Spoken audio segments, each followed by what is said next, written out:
Hey everyone, welcome to UNIQUEWAYS with Thomas Girard, a more than audio podcast. We're here in the Cambie Village podcast recording studio with a super awesome guest. She's from Mexico City and has a bachelor's degree in visual communication. And one of her passions is helping brands find their voice through design. And she's currently studying web development to help businesses reach their right market. Please join me in welcoming Andrea Herrera. Welcome. Hi, thank you. You ready for 20 questions? Yes, I am. Okay, question one. Tell me a little bit more about yourself. What do you do?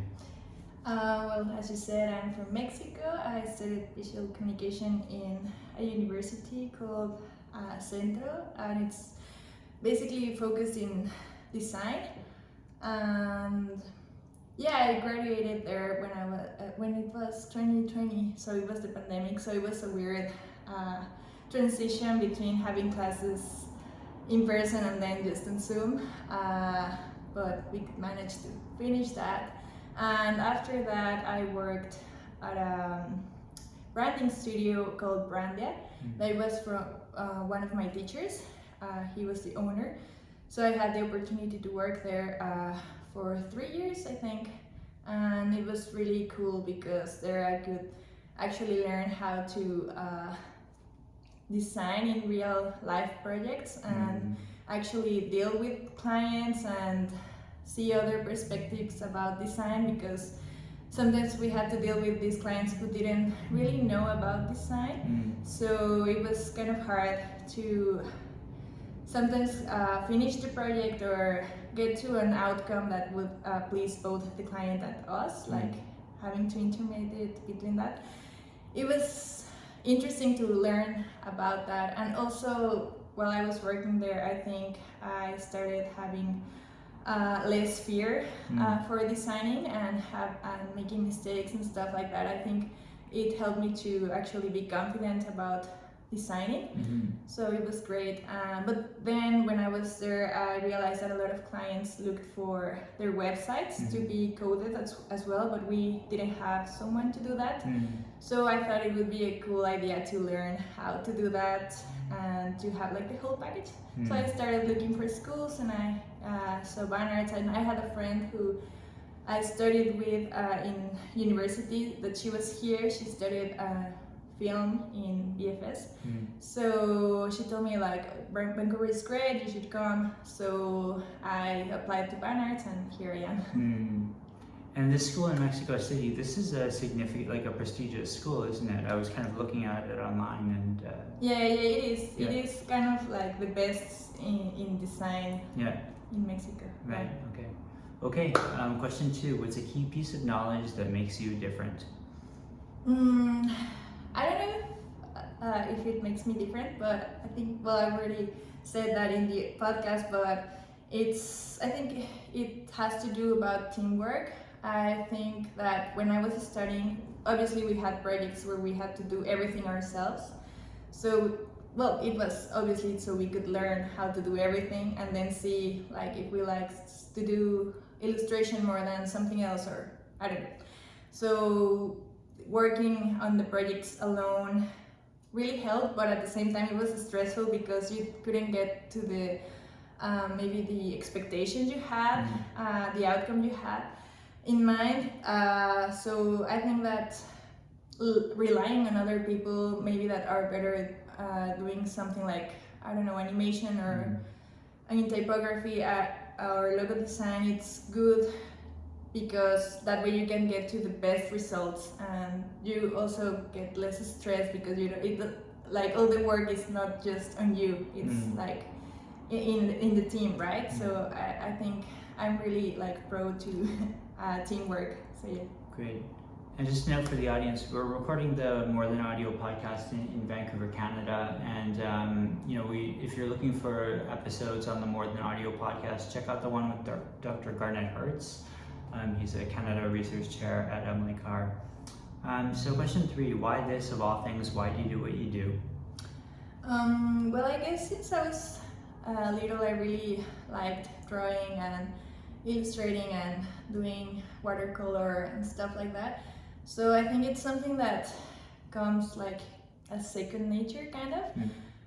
So yeah, I think I don't see myself doing anything like else rather than design or art maybe. And people struggle with number 4. The question is, what does your future look like?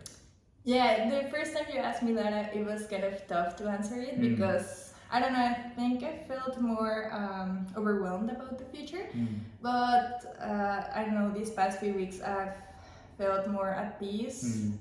So I think I'm more hopeful about it, and I know that everything's gonna be fine. So yeah, I think hopeful and optimistic. Yeah. Great. And so 5 we say is unique to this show. It's about location. How does the notion of place play into what you do? Yeah, I think it does play a lot because I remember I said this in the podcast, but in Mexico, design has not really a value in itself. People think that it's something you can do easily or that it doesn't take much effort. So people don't really pay what should be paid and stuff like that. There are a lot of memes where there are like businesses that print banners and stuff, and they always say like, oh, printing this costs, I don't know, 200 pesos, but the design is free. So it's like, this is the value we get for design, right? So that's kind of discouraging for me, at least. I mean, and I know there are persons who really understand the value of design in Mexico, but in general, it's kind of depressing for me. So I think it does change a lot where you're working in. Yeah. Great. So number 6, if you had to start from the beginning, what advice would you give your former younger self? Oh, well, I think not taking criticism too personal, because I had some experiences with some teachers back in university where they would be too critical or too harsh when they were giving their opinions. So instead of pushing you to be a better designer or inspiring you, you would get more discouraged and you would be afraid of designing, like, I don't know. So I think that if I could go back, I would tell myself like, don't take it personal and listen to their advice because they're obviously telling you this for some reason. They have more experience, but at the same time, don't be afraid to make mistakes and stuff. And also, I was thinking of this in the morning, how we tend to compare our work with other people. And at some point, I think that's good because that helps you get better and better in design. But you have to have like a balance, not to go too depressed and be like, oh, my design suck or something like that. So I think like that I did that a lot while I was in university. I used to compare my work a lot to my classmates and other more experienced designers. So I think I would just tell myself to chill and just design and be happy. Nice. On the topic of design instructors, we had a great instructor named Keith Tam on the show. He's based in Hong Kong but was in Vancouver and came into the studio to record. So yeah, check that one out too. So what's a day in your life like? Well, I wake up, what I generally do the first thing is pray and have like my Bible time with God. Then I put some music and I start like, I don't know, doing some chores. I try to stretch a little bit because I spend too much time in the computer. Then I just take a shower, have breakfast, I go to my classes, and then I do homework. I try to have breaks to go for walks or read or spend time with friends. I usually also call most of my friends in Mexico, and sometimes we're just working in our own thing, and we're just talking, and it's kind of nice.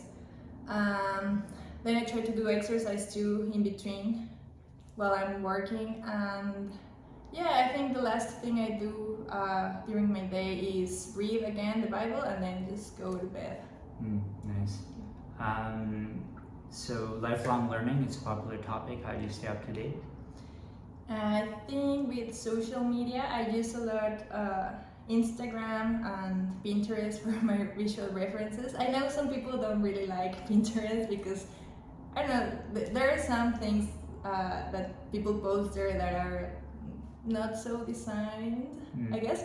But if you know how to use it and know like the keywords you're looking for, I think it's a really good tool, because once you find like a good inspiration, you get to have more of it, like more inspiration with the same look and feel. So it can be a really helpful tool.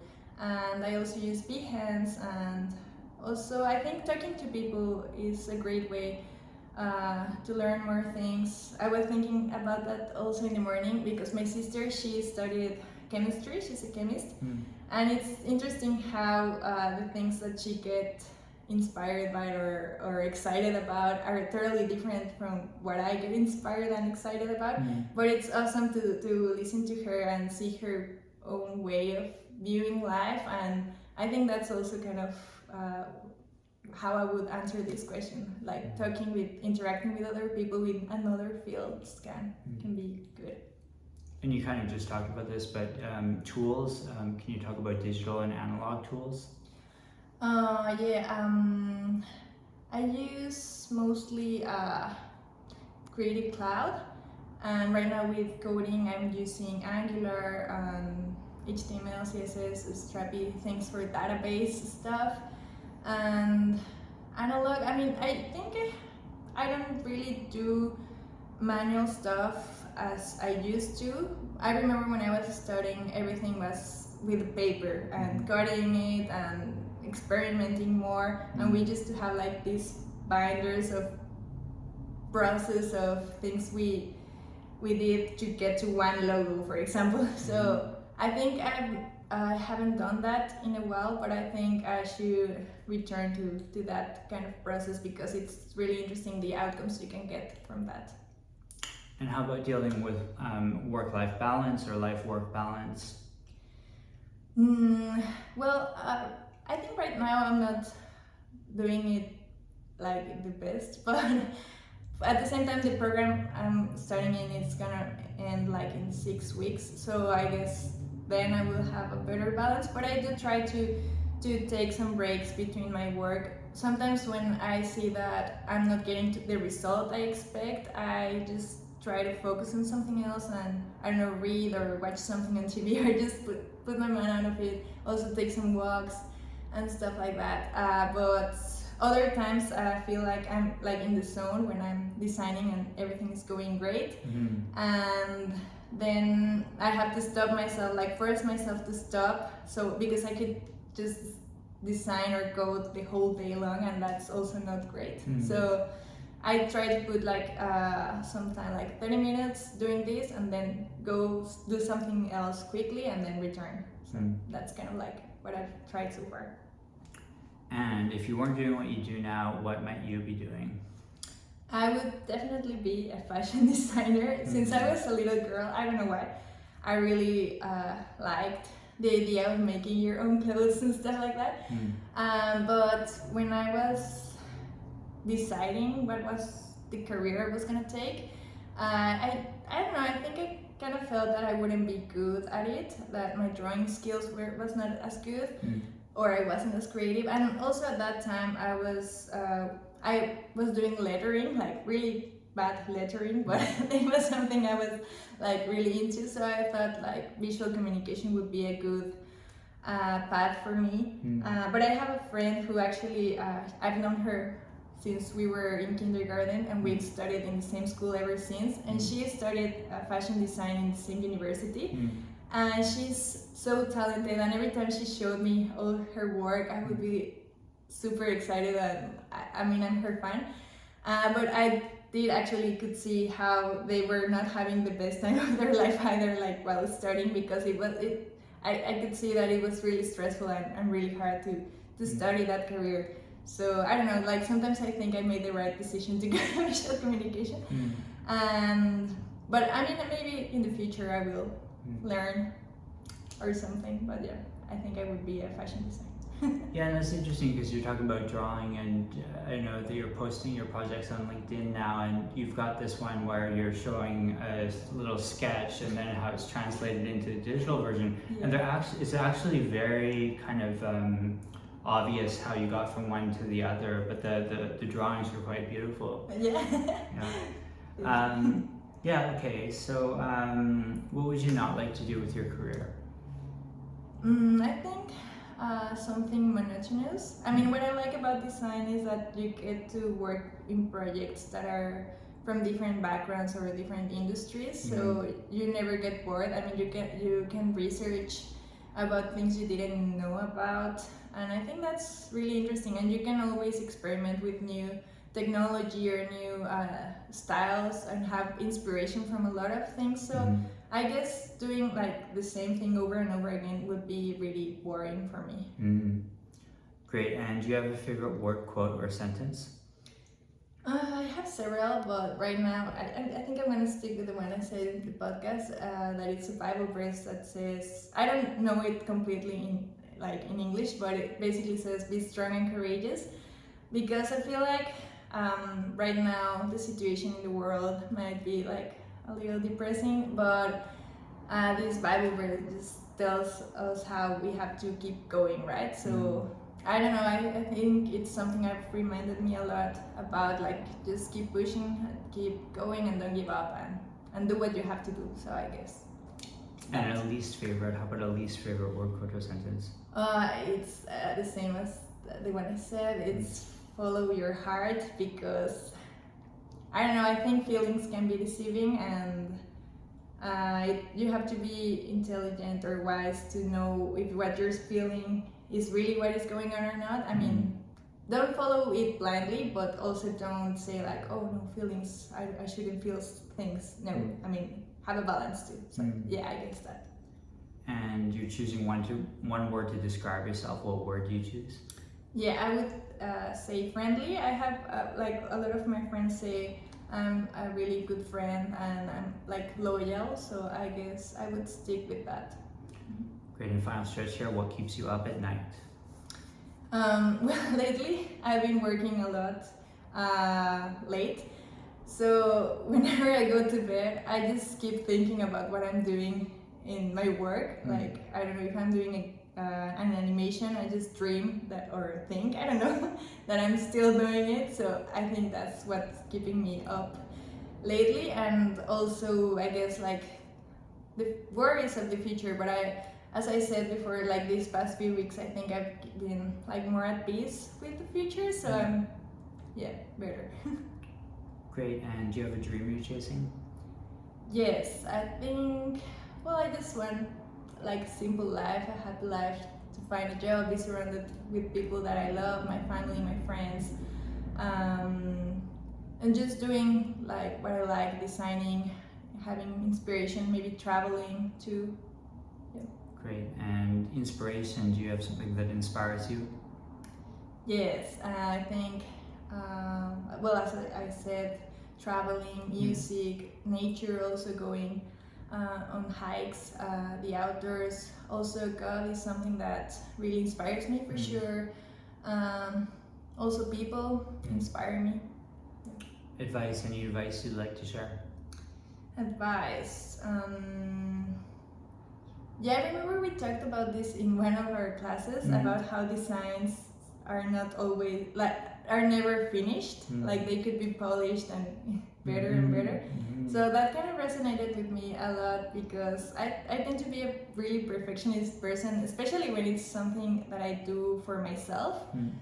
So I think like it's good to want to be better, but at the same time just know the balance of maybe you're not gonna get to the expectation you have right now, but maybe in the future, so you can just like leave your design there for a while and then come back to it. I don't know, like be more chill about your expectations and yeah, in your design, your work. That makes sense. And finally, number 20, how can our listeners follow you, and what's our call to action? Well, they can follow me on Instagram. It's anhi.design. Also, I have Big Hands, and LinkedIn, it's my name, and Andrea Herrera. And call to action? I don't know. I think I don't have one. Okay, awesome. Well, thanks so much for joining. I mean, I love how this in-person podcast recordings has been evolving, getting people from different places in the world to come into the studio. And I know you're quite rooted here in Vancouver, but also with the Mexico. So very cool to have that angle. Thanks so much for joining. Thank you. Had fun.